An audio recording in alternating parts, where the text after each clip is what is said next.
Halo, halo, halo. Selamat malam untuk rekan-rekan semua, dimanapun kalian berada. Semoga kabar kalian sehat walafiat dalam perlindungan Tuhan selalu. Oke, pada kesempatan saat ini saya mau kembali membahas sebuah pembahasan penting yang pernah saya bahas di bulan lalu. Itu sepertinya pada saat ini saya membahas, yaitu terkait dengan perjuangan lingkungan hidup dari masyarakat adat suku Auyu di Kabupaten Bovendigul. Nah, pada 2 bulan yang lalu itu saya pernah bahas di video sebelumnya. Itu ada videonya, nanti saya taruh linknya di bawah, jadi sebelum kawan-kawan menyaksikan pembahasan ini, menonton video ini, saya sarankan supaya alurnya itu ketemu atau topik pembahasannya nyambung ke yang sekarang. Saya sarankan rekan-rekan semua, kawan-kawan semua itu boleh nonton dulu video yang sebelumnya. Namun kalau kalian sudah pernah nonton video yang sebelumnya, itu bisa lanjut simak di pembahasan saat ini. Oke, saya langsung saja untuk membahas. Jadi dalam video ini saya hanya menyampaikan beberapa poin penting yang kiranya ini menjadi informasi terupdate juga dari topik pembahasan ini. Tanpa lama-lama saya akan bahas. Sebelum pergi ke sana, sebagai informasi tambahan saya sampaikan lagi bahwa seperti yang kita ketahui, perjuangan lingkungan hidup, penyelamatan hutan yang dilakukan oleh masyarakat adat suku Auyu ini sudah dilakukan sejak lama, terhitung dari tahun 2020 sampai 2024 saat ini. Jadi pada bulan Mei lalu, tepatnya tanggal 27 Mei, itu sempat masyarakat adat suku Auyu bersamaan juga dengan masyarakat adat suku Moy dari Sorong, itu mereka datang ke Jakarta untuk melakukan gugatan kepada Mahkamah Agung di Jakarta pada saat itu.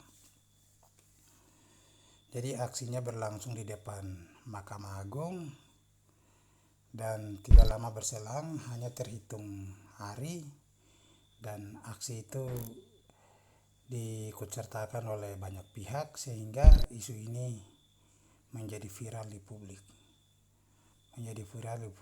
Langsung menjadi banyak tokoh-tokoh maupun teman-teman, kawan-kawan melakukan kampanye di berbagai platform media sosial dengan hashtag All Eyes on Papua. Jadi pada saat bulan Mei sampai bulan Mei, Juni, Juli, itu berita ini atau informasi ini menjadi hangat dalam beberapa bulan itu. Kemudian ketika aksi itu berlangsung, kampanye itu juga berlangsung di media, isu menjadi hangat, itu terus berlangsung, dan masyarakat adat balik lagi ke sana, ke tanah air, ke Papua, untuk terus melakukan perjuangan di tanah air. Ketika masyarakat balik ke tanah air, ke Papua, dan menunggu hasil dari keputusan Mahkamah Agung karena lama, sehingga tepat pada tanggal 22 Juli, hari Senin, itu kedua masyarakat adat itu datang lagi ke Jakarta untuk melakukan aksi sekaligus melakukan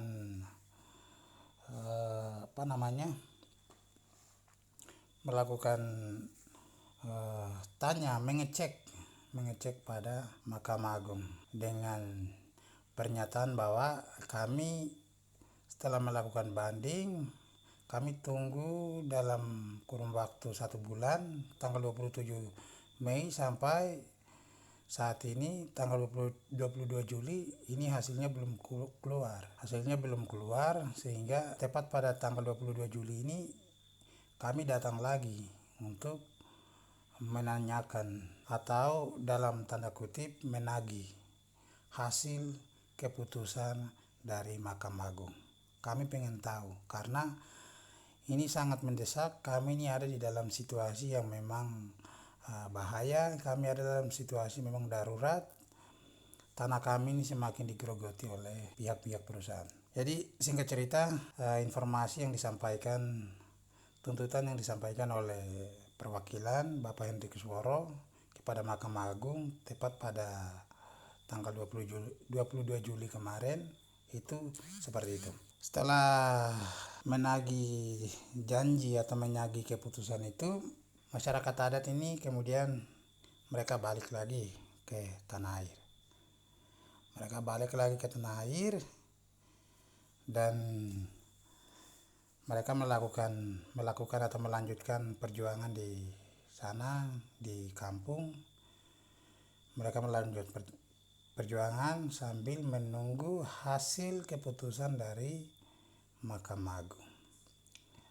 Dan singkat cerita, dan sambil menunggu hasil, tidak hanya masyarakat adat yang melakukan perjuangan, Bapak Hendri Kusworo bersama keluarga, tidak hanya mereka yang menunggu hasil, tetapi kami masyarakat adat pada keseluruhannya yang ada di Bovendigul maupun masyarakat adat yang ada di Papua maupun kawan-kawan pemuda, kawan-kawan aktivis dan berbagai tokoh-tokoh aktivis dari berbagai elemen, itu juga kami semua semacam lagi menunggu hasil semacam apa yang akan dikeluarkan oleh Mahkamah Agung.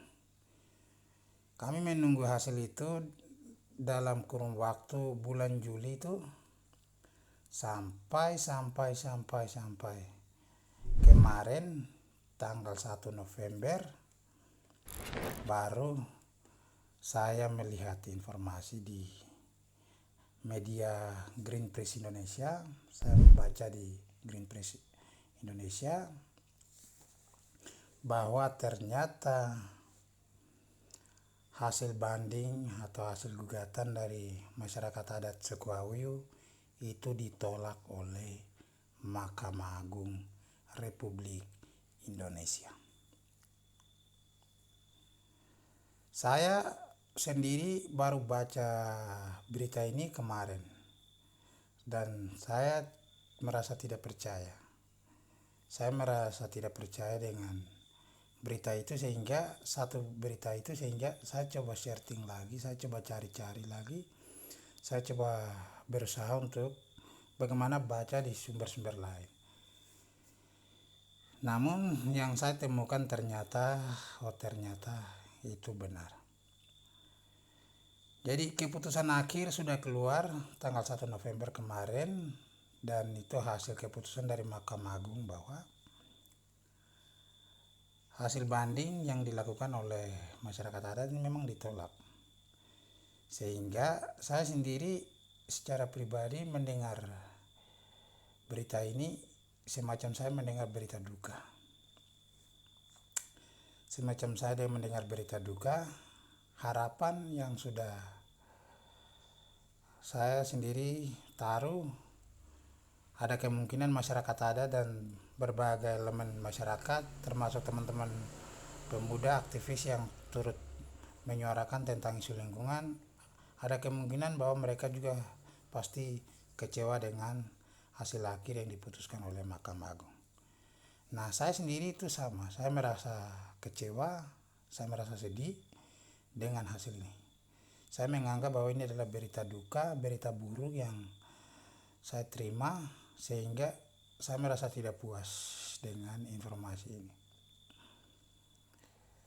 Padahal kalau kita feedback lagi, kita berpikir-pikir bahwa uh, tujuan atau isu yang dibawa oleh masyarakat adat, oleh masyarakat adat maupun tuntutan yang dilakukan oleh uh, masyarakat adat ini sudah jelas, perjuangannya jelas, dan nilai-nilai dasar yang menjadi perjuangan mereka dan menjadi perjuangan kita itu saya kira jelas, dengan salah satu filosofi hidup yang memang tidak bisa dibantahkan bahwa alam kami, hutan kami itu adalah mama yang memberikan kehidupan bagi kami orang Papua pada umumnya, dan pada khususnya juga berlaku pada kami masyarakat adat yang ada di Bovendigul. Alam itu kami tidak pandang sebagai objek. Kami sangat menghargai alam, sama seperti kami menghargai manusia, karena alam kami hidup seperti itu. Jadi relasi kami dengan alam itu tidak rendah, tapi relasi kami dengan alam itu setara. Kami punya salah satu pandang filosofisnya semacam itu, sehingga keputusan akhir ini membuat saya sendiri kecewa, dan saya kira itu semua elemen masyarakat pasti kecewa, dan itu sangat keputusan yang memang sangat brutal dan sangat tidak manusiawi bagi kami, bagi kelangsungan hidup kami masyarakat adat di Bovendigul pada khususnya, maupun masyarakat adat Papua secara umum. Hari ini saja hutan sementara dalam ancaman, kami merasa bahwa kami dalam ancaman besar. Karena masyarakat adat itu hidup bergantung pada hutan. Ketika hutan disentuh, hutan dirusak, maka masyarakat adat akan kehilangan kehidupannya.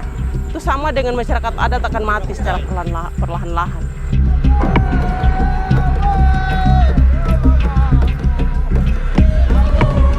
Yang tinggal di tanah ini masyarakat adat Papua. Yang kena banjir akibat pengelolaan sumber daya alam adalah masyarakat adat Papua. Saya baca-baca juga, terutama saya baca di dalam berita yang ditulis di dalam website resmi Greenpeace Indonesia. Di situ menuliskan bahwa saya melihat ternyata saya menemukan fakta bahwa keputusan ini pun ada terjadi dissenting opinion. Jadi di situ ada terjadi keputusan yang dua arah. Ada beberapa hakim sepakat dengan keputusan yang sudah berlangsung kemarin, namun ada beberapa hakim juga yang tidak sepakat dengan keputusan yang dilakukan oleh hakim-hakim lainnya, sehingga di situ terjadi dissenting opinion. Nah, atas dasar keputusan ini, sehingga saya membaca di situ ada salah satu tokoh, yaitu Tigor Hutapea. Bapak ini bagian dari tim anggota advokasi selamatkan hutan Papua. Nah, Pak Tigor Hutapea ini menyampaikan pandangan bahwa putusan MA ini tidak berarti objektif, gugatan sudah benar karena dua hakim tidak memeriksa substansinya. Namun satu majelis hakim dalam dissenting opinion menyatakan bahwa penerbitan AMDAL terbukti belum mengakomodasi kerugian di wilayah kehidupan masyarakat adat yang dikelola dan dimanfaatkan secara turun-temurun. Jadi di situ terlihat bahwa dari keputusan ini pun menjadi janggal karena tidak disepakati oleh semua hakim. Ada dua hakim yang kontra terhadap keputusan ini karena melihat AMDAL yang dibuat atau dikeluarkan oleh pemerintah ini tidak memperhatikan kelayakan lingkungan hidup yang ada di masyarakat adat suku Auyu. Justru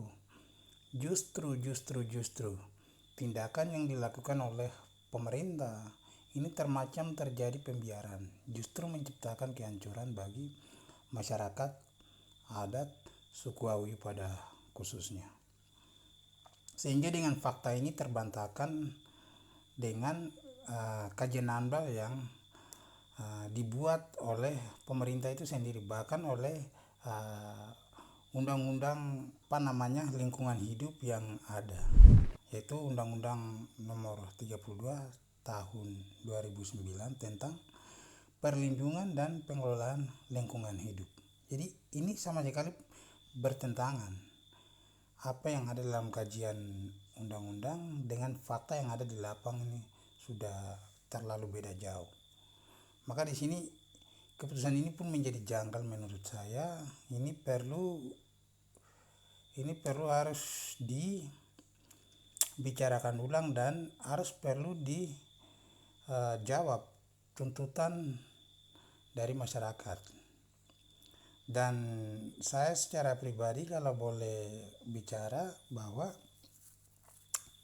sesuai dengan pemahaman filosofis yang sudah ada, sesuai dengan pandangan adat istiadat dan budaya yang ada di masyarakat adat kami di Papua pada umumnya dan di Bovendigul pada khususnya masyarakat adat suku Awyu, itu saya kira itu sudah jelas, dan itu kemudian bisa menjadi acuan bahwa pemerintah seharusnya dalam bentuk apapun dan dalam cara apapun mereka tuh harus berpihak kepada rakyat. Mereka harus berpihak kepada rakyat, mereka harus berpihak kepada khususnya atau dalam tanda kutip mereka harus berpihak kepada masyarakat adat. Karena masyarakat adat ini adalah penjaga hutan. Mereka ini benteng terakhir. Mereka ini menjaga hutan. Mereka menjaga sambil mengelola hutan dalam hitungan. Jadi mereka ketika menjaga alam, mereka menjaga hutan itu dengan penuh hati-hati. Jadi tidak dalam tindakan yang berlebihan. Sehingga jejak-jejak ini saya kira itu menjadi acuan yang bisa kita pertemukan dengan kajian-kajian hukum, kajian-kajian peraturan yang dikeluarkan oleh pemerintah maupun pihak perusahaan. Bahkan tata kelola atau birokrasi yang ada di dalam itu bisa dimodifikasi agar supaya itu selaras dengan apa yang ada di wilayah Papua pada umumnya dan berlaku secara khusus di wilayah masyarakat adat suku Awyu. Nah, ini hal-hal janggal ini yang saya kira ini sangat tidak baik, sangat tidak etis. Ini sangat tidak etis karena ini bertentangan besar dengan pondasi hidup kami dan sesuai dengan jejak-jejak kehidupan kami yang penuh dengan berdarah-darah, penuh dengan pengorbanan, penuh dengan kerusakan hutan. Itu kami sedih. Saya secara pribadi sedih, tapi kami juga perjuangan kami tidak akan bisa berhenti karena pandangan hidup kami itu sudah jelas, semua orang pasti tahu. Dengan cara apapun kami akan tetap maju untuk perjuangkan hak hidup kami dan hak tanah wilayah kami. Itu pasti akan diperjuangkan. Keputusan ini juga saya pikir ini akan merambat. Saya secara pribadi pikir ada beberapa hal yang nanti kemudian berdampak. Yang pertama dan utama adalah hilangnya hutan adat yang ada di Papua maupun secara khusus nanti berdampak pada masyarakat adat suku Awyu. Masyarakat adat suku Awyu dan masyarakat adat yang ada di sekitarnya, marga-marga itu tanah adatnya akan kehilangan dampak ulah dari keputusan Mahkamah Agung Republik Indonesia yang ada di Jakarta. Oke, itu jelas. Yang pertama. Yang kedua, hak hidup dari seluruh makhluk hidup termasuk kita manusia, hak hidup kami masyarakat adat itu akan hilang.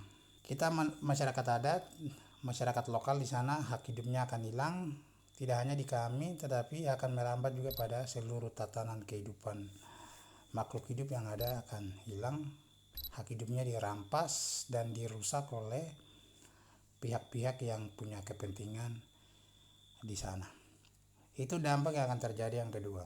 Dan dampak yang ketiga akan terjadi itu hutan nanti semakin hilang, hutan nanti semakin hancur, dan ketika hutan dihancurkan ditanami dengan sawit, maka kehidupan akan berubah. Hutan alam ini kalau sudah dihancurkan, yang tumbuh itu tidak mungkin sama persis dengan yang di awal.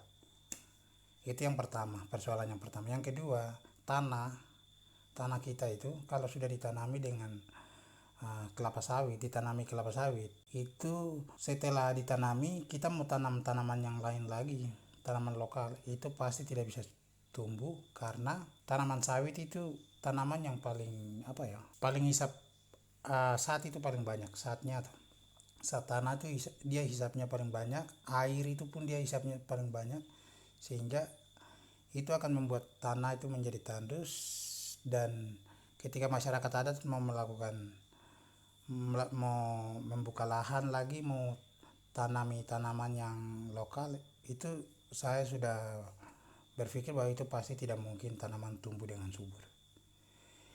Nah, ketiga dampak ini yang saya pikir ini akan terjadi secara serius. Dan yang terakhir, atau keturunan kami orang asli Papua maupun kami masyarakat adat suku Awuyu secara spesifik itu akan generasinya itu akan kehilangan tempat tinggal, akan kehilangan hutan.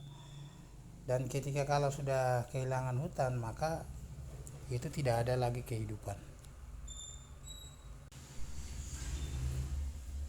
Tidak akan ada lagi kehidupan ke depan karena hutan sudah dirusak oleh orang-orang luar, orang-orang Jakarta, orang-orang yang dari luar punya perusahaan besar. Itu yang saya pikir dampak serius, dan ini adalah salah satu poin penting yang menjadi penting kita garis bawahi, bahwa kita orang asli Papua itu memang sudah jelas tergantung di alam. Jadi kalau dari pihak luar merusak alam, menghancurkan kita punya hutan, berarti itu tidak secara langsung mereka sudah berniat bahwa ingin memusnahkan kita di atas tanah kita. Mereka ingin melenyapkan kita. Saya punya salah satu pandangan seperti itu. Terserah mungkin dari pihak lain menilai pandangan saya ini mungkin terlalu negatif atau terlalu jelek, terlalu buruk, tetapi itu adalah pikiran saya. Saya sudah berpikir ini dari jauh-jauh hari. Itu adalah analisis saya sesuai dengan apa yang sudah tertanam dalam diri saya, pembacaan saya, bahwa orang Papua itu jelas mereka hidup itu dari alam. Jadi ketika alam itu kalau dirusak, statement saya bahwa adalah merusak alam berarti membunuh orang Papua secara tidak langsung. Saya sudah beranggapan itu titik. Merusak alam berarti bagian dari tindakan kejahatan kepada kami. Maka kami tidak akan diam, kami akan terus lawan sampai akhir hayat. Itu yang kemudian menjadi benang merah dari 3 dampak yang saya jabarkan tadi di awal. Terlepas dari yang saya sampaikan di awal tadi dan baru tadi, terlepas dari topik ini, saya juga punya sebuah analisis dan sebuah pandangan yang memang sebagian orang mungkin ini bertentangan dan bersebelahan, bahwa saya memandang ini memang dari sekian banyak perusahaan yang ditanamkan di Papua, pada umumnya di Papua dan secara khusus di Bovendigul, sekitar ada belasan perusahaan yang tertanam di sana. Perusahaan-perusahaan ini rata-rata perusahaan yang janggal, perusahaan yang memang tidak punya izin lingkungan hidup atau AMDAL-nya itu tidak pernah dibuat di awal, dan itu perusahaan tuh asal masuk saja dan melakukan pembongkaran. Dan rata-rata yang punya atau yang milik perusahaan ini rata-rata tidak ada orang Papua, itu semua orang dari luar yang ditanamkan di sana. Namun efek yang mereka timbulkan dari hasil-hasil kerja itu, pembongkaran hutan, itu tidak main-main. itu dampaknya luar biasa, mematikan. Sehingga saya melihat, wah, kenapa pemerintah lalai terhadap hal ini, pemerintah daerah maupun pemerintah pusat, kenapa mereka lalai ketika pemerintah itu punya niat baik. Ya niat baik, tapi niat baik itu jangan sampai merugikan atau melakukan tindakan yang merusak. Kalau pada faktanya tindakan itu merusak, sebenarnya itu bukan niat baik, tapi itu niatnya buruk sebenarnya. Kalau orang bilang niat, kalau menurut saya ketika statement kita bahwa ini adalah salah satu tindakan yang baik, masukkan perusahaan ke daerah-daerah itu bagian dari tindakan yang baik. Loh, tindakan yang baik itu seharusnya tidak menimbulkan efek yang besar. Dia harus melewati semua kajian, baik itu kajian lingkungan hidup, hutan, terus keamanan dan ketentraman masyarakat adat di tempatnya masing-masing. Itu harus dipastikan oleh pemerintah daerah maupun pusat, itu harus pastikan baik-baik sebelum diturunkan perusahaan. Namun yang tidak kalah penting adalah dengar pendapat atau dialog itu harus perlu didahulukan di awal. Tanya dulu kepada masyarakat adat, kalian terima atau tidak perusahaan ini mau masuk? Harus tanya dulu, jangan asal langsung masuk saja. Tanya dulu. Ketika kalau masyarakat adat bilang ya kami terima, nah itu boleh melakukan kajian Anda lalu masukkan. Tapi kalau mereka menolak, jangan sekali-sekali untuk memaksa, karena itu sangat bermasalah nanti. Nah, fakta yang sekarang berlangsung di Papua secara umum dan topik yang sekarang saya bahas, masyarakat adat suku Awi di Bovendigul, ini tidak ada dialog yang transparan, tidak ada dialog yang terbuka, tidak ada dialog yang jujur. Cara-cara yang atau metode-metode yang lebih bermartabat itu saya pikir itu tidak dilalui dengan cara-cara itu. Langkah-langkah yang bermartabat itu tidak dilalui oleh pihak pemerintah maupun perusahaan, tapi ini pakai cara-cara yang memang biadab semua.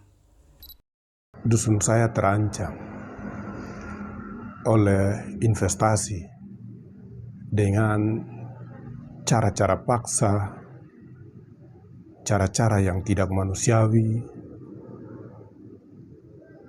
yang merampas, melanggar hak-hak hukum kami dengan cara-cara paksa dan tidak bermartabat. Sehingga efek yang timbul memang sangat luar biasa, dan itu mengancam seluruh tatanan masyarakat adat yang ada di daerah Papua dan khususnya di Bovendigul. Hutan sudah habis dari Mandobo, dari Muyu, dari Marin, tanah-tanah itu sudah tidak ada. Hutan sudah mulai habis, perusahaan dia sudah ambil begitu lebat, sudah habis. Yang hitam itu sudah tidak ada. Mana lagi yang mau hidup? Oh, kita manusia itu sudah kasihan. Manusia sudah padat. Kalau besok manusia kebobonya hanya sedikit, tapi besok sudah padat, dia punya anak-anak, anak-anak baru nanti mau kemana? Kalau hutan itu kita suka sebagian besar perusahaan, baru sebagian kecil nanti kita hidup. Kecil itu paling kita tinggal di situ, baru binatang-binatang nanti kemana? Binatang-binatang ini kemana? Yang tempat yang kita mau cari makan berburu binatang pasti kita tinggal di situ, baru kita udah mau makan dari mana? Apalagi perusahaan diambil di atas, nanti kita sudah kehilangan hutan. Tempat cari makan lagi sudah tidak. Jadi pasti kalau menurut kami itu lebih bagus perusahaan-perusahaan itu sudah datang di hutan ini. Sudut pandang saya yang kedua juga saya melihat bahwa ketika perusahaan-perusahaan yang multi internasional atau tingkat internasional masuk ini juga tidak pernah diseleksi baik oleh pemerintah pusat. Pemerintah pusat biasanya asal masukkan saja ke daerah, sehingga dari beberapa perusahaan kelas internasional yang duduk di Papua, khususnya di Bovendigul itu ada PT Korindo yang memang sudah membuka lahan sekitar puluhan ribu hektar. Itu saya melihat bahwa ini sebenarnya ada yang tidak benar. Ini sebenarnya tidak becus. Masa sih pemerintah pusat biarkan begitu saja dia merusak? Berarti di sini saya juga menduga bahwa ini ada niat tidak bagus dari pemerintah pusat, sehingga perusahaan-perusahaan yang dari luar yang tidak punya lokasinya tidak jelas, perusahaan-perusahaan yang cangkang ini tanpa identitas yang lengkap ini juga dimasukkan ke dalam, sehingga efeknya itu memang sulit. Kita dapat persoalan semacam ini, mau proses, mau bicara kemana, bingung. Karena kebanyakan perusahaan yang ada di Bovendigul itu juga perusahaan-perusahaan cangkang juga. Seperti yang kemarin itu sempat diskusi tentang proyek Tanah Merah itu. Di dalam proyek Tanah Merah itu menaungi 7 perusahaan besar. Namun ketika dicek data-data begini ternyata perusahaan-perusahaan itu alamatnya tidak jelas. Perusahaan cangkang semua. Sumber-sumbernya tidak jelas, dan itu orang direkturnya siapa, ininya siapa, itu semuanya tidak jelas. Jadi ketika timbul persoalan begini, kita mau bawa mengadu pun kesulitan. Nah, ini yang saya berpandangan bahwa hubungan antara pemerintah pusat juga dengan pemerintah daerah ini sudah hubungan yang memang sedang tidak baik-baik saja. Dan ini ketika saya melihat secara keseluruhan dan saya menyimpulkan bahwa ini sebenarnya walaupun pemerintah daerah sekalipun dan masyarakat adat, kami orang Papua semua yang ada di atas tanah Papua, kami sebenarnya ini menjadi korban di atas tanah kami sendiri. Sebenarnya kami semua menjadi korban. Pemerintah daerah pun tidak menyingkapi persoalan-persoalan ini secara serius, cenderung satu arah dan tunduk patuh terhadap pemerintah pusat, dan efeknya mereka juga akan rasakan. Sehingga saya menyimpulkan bahwa pemerintah daerah, orang-orang Papua yang ada duduk di dalam, mereka juga sebenarnya korban manipulasi dari pemerintah pusat, tidak hanya masyarakat adat. Sehingga satu poin penting juga yang saya mau sisipkan di sini, pemerintah daerah itu mulai sadar lah dengan fakta-fakta ini, bahwa selama ini kami tidak banyak diuntungkan, tapi kami lebih banyak dirugikan dengan adanya investasi-investasi. Kami banyak dirugikan. Kami orang Papua itu basis kami, tempat kami, kita tinggal lahir besar dan kami tinggal itu di tempat kami. Jadi ketika hutan kami itu kalau dibabat, dampak yang kami dapat dari alam itu pasti kami yang sengsara. Orang lain dong akan jalan ke tempat, dong akan terbang ke pulau lain. Kita menderita.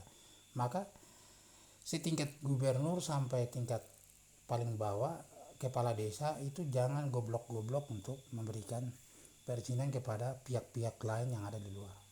Bahaya sekali, itu berbahaya. Orang-orang luar tuh baku tipu, dong masuk tebang kita punya utang kasih habis, baru belakang-belakang nanti dampak itu timbul kita sendiri yang nanti menderita. Itu ingat baik-baik pesan saya di akhir. Pejabat-pejabat, stop bikin izin asal-asalan, stop terima perusahaan-perusahaan itu asal-asalan. Ini dampaknya ini berbahaya sekali. Harus sadar, jaga kamu hutan baik-baik, jaga kita hutan baik-baik. Kita hutan itu penting. Itu aset berharga yang memang sebenarnya tidak boleh kita perjualbelikan. Bahaya sekali. Ini pesan penting saja khusus untuk kita orang Papua.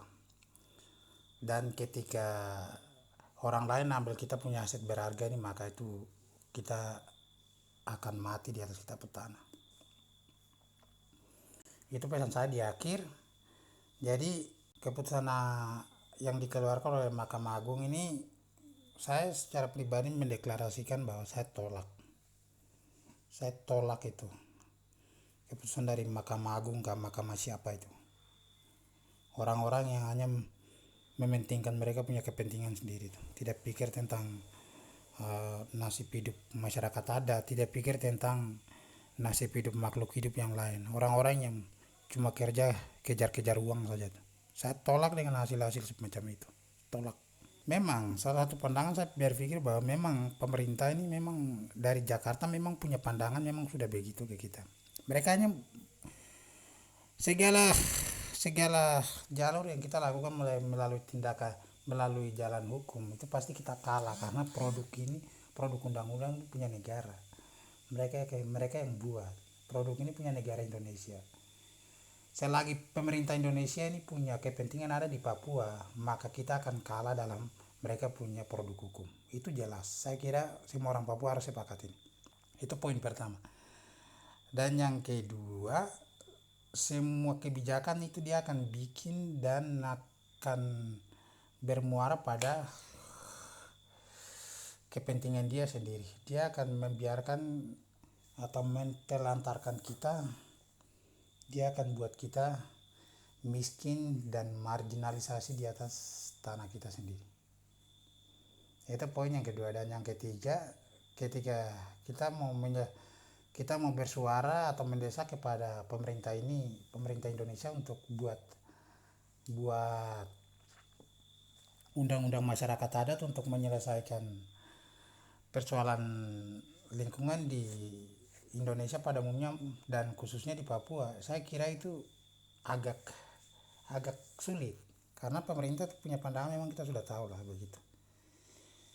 Walaupun undang-undang masyarakat adat itu ada pun, saya pikir itu kita orang Papua itu akan kalah. Karena produk itu pemerintah ini punya, kita akan kalah. Salah satu alternatif yang kita bisa lakukan untuk membebaskan kita punya diri dan membebaskan kita punya hutan dari cengkraman perusahaan-perusahaan kapitalis di atas tanah Papua, itu ya kita melakukan perjuangan lingkungan maupun perjuangan politik. Papua itu akan bebas dan akan aman-aman kalau Papua itu merdeka, hidup bebas dan terlepas dari Indonesia. Baru Papua itu bisa aman. Selagi Papua masih dalam Indonesia, maka kita akan kalah banyak di dalam bidang jalur hukum, kita akan kalah banyak di dalam urusan politik, kita akan kalah banyak di dalam sektor pertanian. Hampir semua sektor kita akan kalah. Kita orang Papua akan kalah. Jadi hal ini harus kita sadari, kita akan kalah banyak. Kita mau tempuh dengan jalur bagaimanapun kita akan kalah karena mereka punya semua. Justru kita akan nanti menjadi korban besar-besaran. Bahkan sampai diri kita pun akan mati mengenaskan di atas. Jadi kesimpulan terakhir, perjuangkan hak hidup kita, perjuangkan hutan kita dengan salah satu dengan niat yang baik. Perjuangkan itu dengan sungguh-sungguh dan tentunya dengan solusi yang bukan hanya sekedar solusi politik praktis, tapi solusi yang benar-benar solusi radikal yang dimana kita bisa memutuskan rantai eksploitasi di atas tanah Papua, rantai penindasan di atas tanah Papua, rantai kejahatan di atas tanah Papua, rantai kemiskinan di atas tanah Papua. Itu sekian dari saya. Selamat malam untuk semuanya. Sampai ketemu di pembahasan berikutnya. Terima kasih.